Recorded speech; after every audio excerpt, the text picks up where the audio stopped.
Down in Australia, we often see temperatures of around 40 to 45 degrees Celsius. And of course, Australians just get used to it because what else is there to get used to? But the question is, can a Raspberry Pi get used to those sort of temperatures?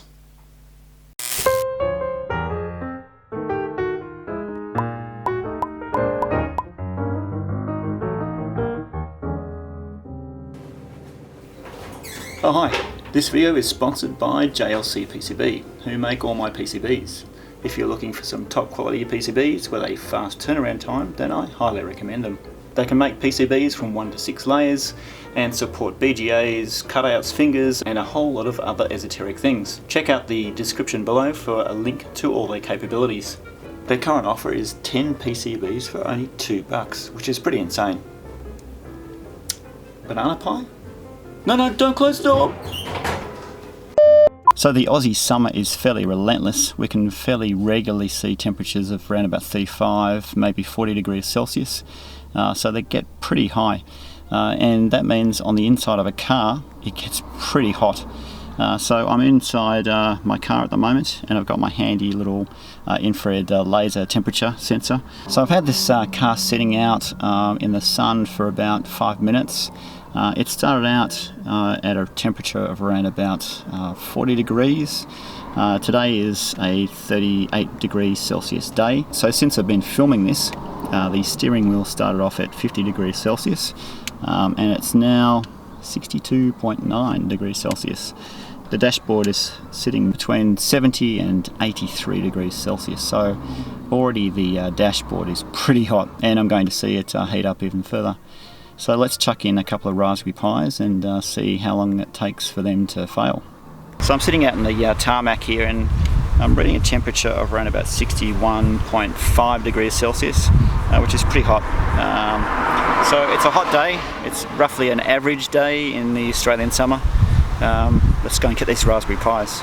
So I'm going to set up a couple of Raspberry Pis, a Raspberry Pi Original, Raspberry Pi 2 and 2 Raspberry Pi 3s, one with a heatsink and one without. I also have sort of like a heartbeat LED that just simply flashes on and off just to indicate that the Raspberry Pi is actually alive. I'm also going to stress out the CPU by running Sysbench, which will make sure that the CPU is reaching its maximum temperature possible.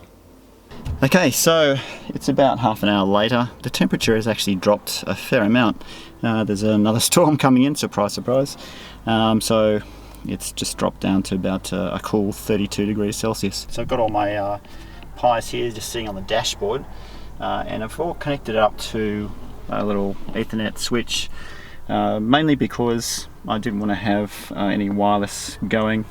I just want to have straight Ethernet. So let's log in and see what temperature it's currently showing.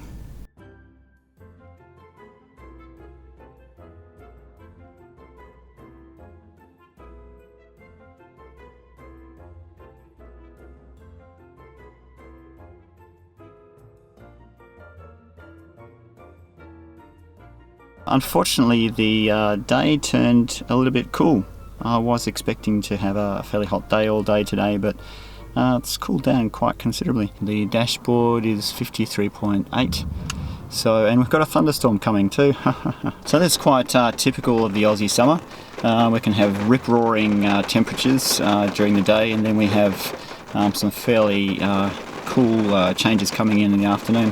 So now, of course, we've got a thunderstorm coming in, and the temperature's dropped quite considerably. So instead of being a cool 38 degrees Celsius, we're down to roughly 30 degrees, or maybe even 27. So the maximum temperature I saw inside the car was 84 degrees Celsius. So what I might do is take these Raspberry Pis, stick them in my oven, and simulate an Aussie day inside a car.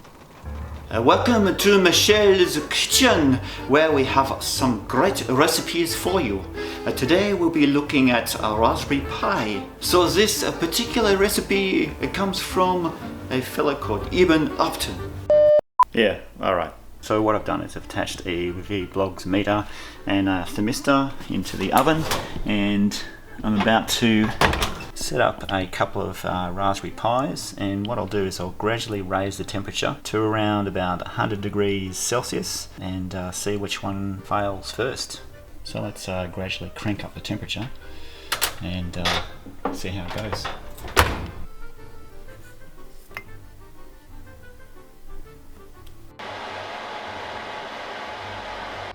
So we're starting off with a temperature of 27 degrees Celsius. Nice starting point.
So at the 87.3 degrees Celsius mark, the original Raspberry Pi failed, or rather the Ethernet, and I'm not sure if it's the USB to Ethernet adapter that failed, whatever it was, but it's still actually blinking inside there, so the Raspberry Pi is up and running.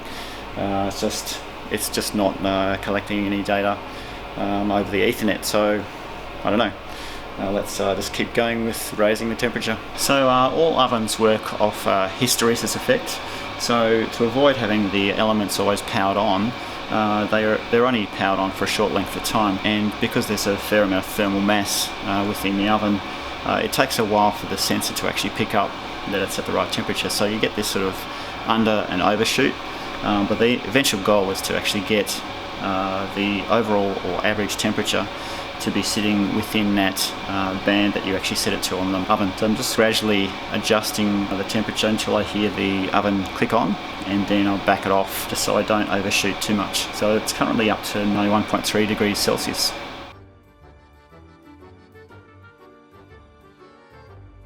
Okay, so we've just reached the magic 100 degrees Celsius mark, which is actually pretty good considering the pies are only rated to go to 85 degrees. I should expect some failure pretty soon.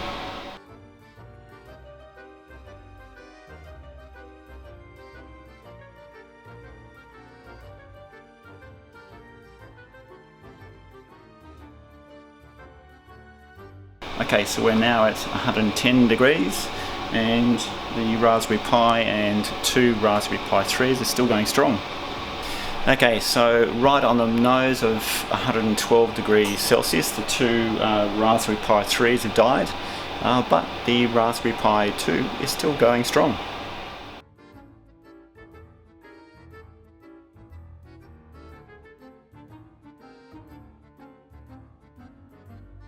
Okay, and right on the nose of 119 degrees Celsius, the Raspberry Pi 2 finally died completely.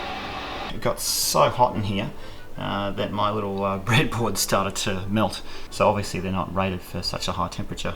So I'll wait until these pies cool down. I don't want to get them into any more thermal shock than is necessary.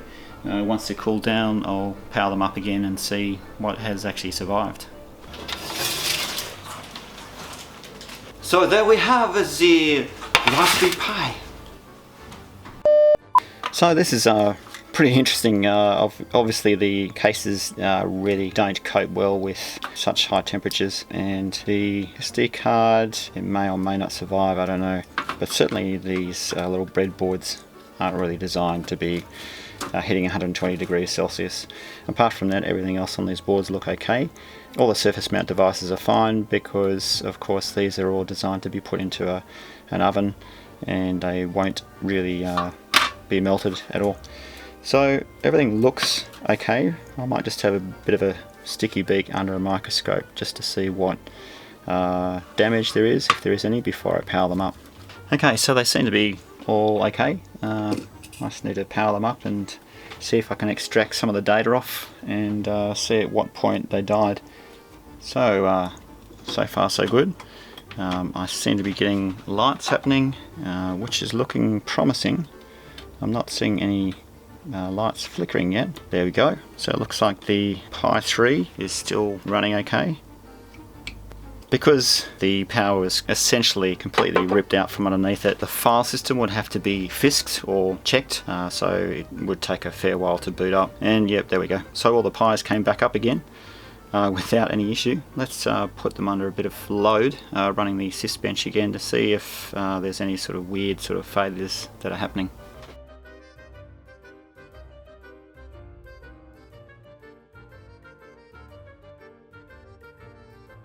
So there you go. Can Raspberry Pi survive the Aussie heat within a car? Absolutely. The Pis came back up again. I couldn't see any visible sign of damage. Of course, it's the invisible damage that always counts, and being subjected to those sorts of temperatures will have shortened the life expectancy a fair amount. The max temperature in my car hit 84 degrees Celsius. And we saw the Pis failing at about 105 degrees Celsius, so I don't see any problem with it. Of course, the CPU will be throttled a fair amount, so depending on your application it may be affected or not, who knows. Anyway, that's about it. Thanks for watching and see you next week.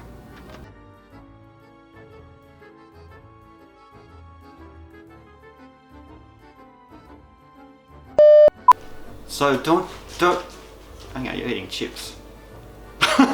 I can hear you eating chips. He is available on the website, whatever the website is. And if you'd like to make one of these, you can always